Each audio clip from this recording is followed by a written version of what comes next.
So hello guys, today I discuss about first aid at home. Actually আমরা first aid বা প্রাথমিক যে চিকিৎসা জিনিসগুলো হয় সেইগুলো আমাদের বাড়িতে আছে কি নেই, আমাদের বাড়িতে সেই ফার্স্ট এডের জিনিসগুলো রাখতে হয়। কখন কি ঘটে যায়, কখন কার জ্বর, সর্দি, ভমিটিং, হার্ট অ্যাটাক, বুকে ব্যথা, গায়ে ব্যথা, পায়ে ব্যথা বা কোথাও কেটে গেল সাডেনলি, তো এবং তাদের সেই সবগুলোর জন্য যে আমরা তো কি কি মেডিসিন বা কি কি জিনিস আমাদেরকে ঘরে রাখতে হবে এবং যারা গাড়িতে চলাফেরা করে এবং বাইকে চলাফেরা করে তাদেরকে কী কী জিনিস রাখতে হবে সেই বিষয় নিয়ে আমি আজকে কথা বলব। তো আসুন চালু করা যাক। সেটা হচ্ছে ফার্স্ট এইড বক্স বা অ্যাট হোম। এই ফার্স্ট এইড বক্সটার মধ্যে কী কী থাকতে হবে। প্রথমে যদি আমি নাম্বারিং করে বলতে যাই যে যেসব মেডিসিনগুলো থাকলে তোমাদের কাজে দেবে সেই সব দুর্ঘটনায়, তো সেই সব মেডিসিনগুলো আমি নাম্বারিং অনুযায়ী বলছি ওয়ান বাই ওয়ান। তো এসে আমি কিছু ইম্পর্টেন্ট কথা বলবো এই ফার্স্ট এইড নিয়ে, তো দেখতে থাকো। তো নাম্বার ওয়ান যেটা আমাদেরকে থাকতে হবে সেটা হলো ব্যান্ডেজ। এই ব্যান্ডেজ থাকতে হবে। ব্যান্ডেজটা কিছু ক্রেপ ব্যান্ডেজ পাওয়া যায় বা কিছু প্লাস্টারের মতো চিটের মতো পাওয়া যায়।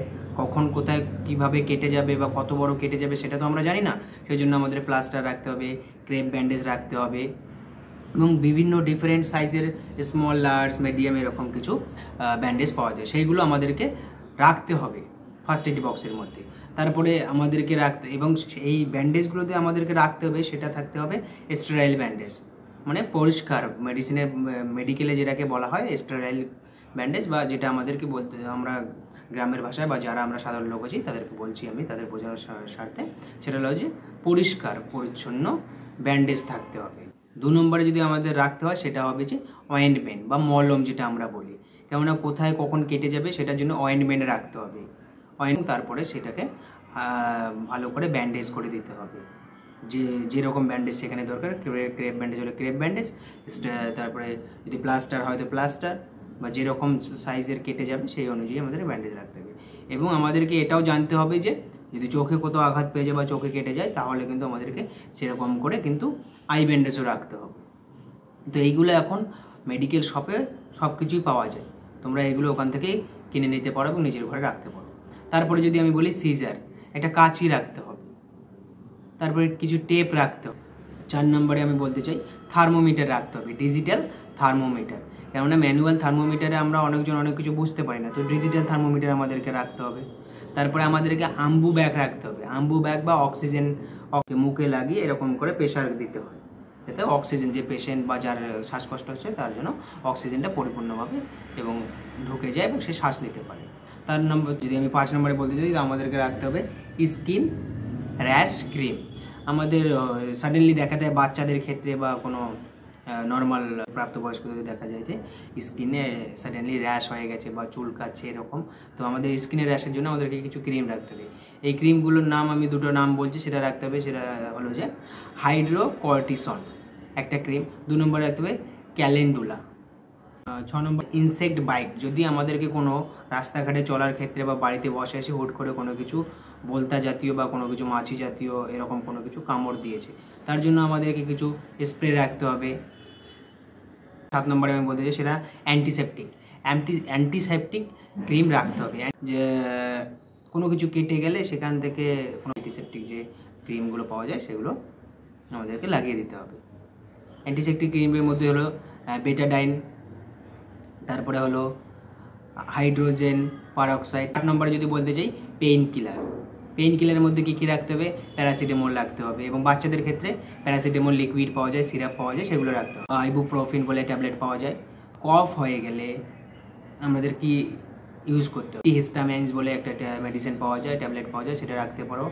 তারপরে ডেক্সট্রোমেট্রোফেন বলে একটা ট্যাবলেট পাওয়া যায়, সেটা রাখতে হবে। এবং যদি অ্যালার্জি হয়ে যায়, হুট করে আমাদের শরীরে অ্যালার্জি হয়ে যায়, তার জন্য কিন্তু কী রাখতে হবে, অ্যান্টিহিস্টামিন বলে ট্যাবলেট রাখতে হবে। কোল্ড যদি হয়ে যায়, সর্দি লেগে যায়, সাডেনলি হয়ে যায়, তো সর্দির জন্য আমাদেরকে সলভেন্ট বলে ট্যাবলেট পাওয়া যায়, সেটা রাখতে হবে। এবং অনেক ধরনের মেডিসিন শপে গিয়ে বলো যে আমাদেরকে সর্দির কিছু ট্যাবলেট দিয়ে দিন আমাদেরকে, এরকম করে তোমরা কিন্তু নিয়ে এসে যে বাড়িতে রাখতে পারো। ডিস্টিল ওয়াটার বোতলে পাওয়া যায়, যেটা তোমরা মেডিসিন শপ থেকে কিনে নিয়ে আসতে পারো, ডিস্টিল ওয়াটার। তারপরে যদি বলি হলো আই ওয়াশ ড্রপ, বা চোখের যে ড্রপ থাকে, চোখের ড্রপ। দেখা যায় যে কোনো বয়স্ক লোকের সাডেনলি চেস্ট পেন হচ্ছে, মানে হার্ট অ্যাটাকের কিছু লক্ষণ দেখা যায়, তখন আমাদেরকে কি করতে হবে, নাইট্রোগ্লিসারিন বলে ট্যাবলেট পাওয়া যায়, যেটা আমাদের জিভের নিচে রেখে দিতে হয় এবং সেটা গলতে থাকে এবং চেস্ট পেন ধীরে ধীরে কমতে থাকে। এবং ভমিটিংয়ের জন্য আমাদের কিছু ট্যাবলেট রাখতে হবে, ডেক্সট্রোজ বলে ট্যাবলেট পাওয়া যায় ভমিটিংয়ের, বা অনেক ধরনের আরও মেডিসিন পাওয়া যায়, নিতে চাও সেটা নেবে, কিন্তু আমি ডেক্সট্রোজটা বলতেই এটা একটা ভালো মেডিসিন। ইকুইপমেন্টের কথা বলছি, সেটা হলো যে আমাদেরকে রাখতে হবে বিপি মেশিন, সুগার মেশিন, তারপর আম্বু ব্যাগের কথা আমি বললাম, আম্বু ব্যাগ, এইসব ইনস্ট্রুমেন্টগুলো কিন্তু রাখতে হবে। এবং সাথে সেফটি পিন রাখতে হবে, কিছু টেপ, সেলু টেপ রাখতে হবে, এইগুলো কিন্তু আমাদেরকে সচরাচর রাখতে হবে। ফার্স্ট এইড বক্সের মধ্যে এই সব জিনিস কিন্তু, আমি যেসব জিনিসগুলো কথা বললাম সেইগুলো কিন্তু রাখতে হবে। তারা কিন্তু যে কোনো ধরনের সাডেনলি যদি কোনো কিছু সেরকম ঘটনা ঘটে যায় বা অসুস্থতা দেখা দেয় শরীরের মধ্যে বা বাড়ির আশেপাশে বা কারো ক্ষেত্রে, তাহলে কিন্তু তোমরা এই মেডিসিনগুলো থেকেই কিন্তু একটু ফার্স্ট এইড বা প্রাথমিক চিকিৎসা করে তারপরে তোমরা হসপিটাল নিয়ে যেতে পারো বা যে কোনো ক্লিনিক্যালে নিয়ে যেতে পারো। এবং সব থেকে মেন বিষয়টা হলো এটাই যে এই সব যে ফার্স্ট এইড বা এইসব মেডিসিনগুলো যে তোমরা রেখেছো সেইগুলো কিন্তু একটা নিয়ম মাফিক তোমাদেরকে চেক করতে হবে, দেখতে হবে যে এগুলো কি ডেট ফেল হয়ে গেছে নাকি ডেট আছে, এবং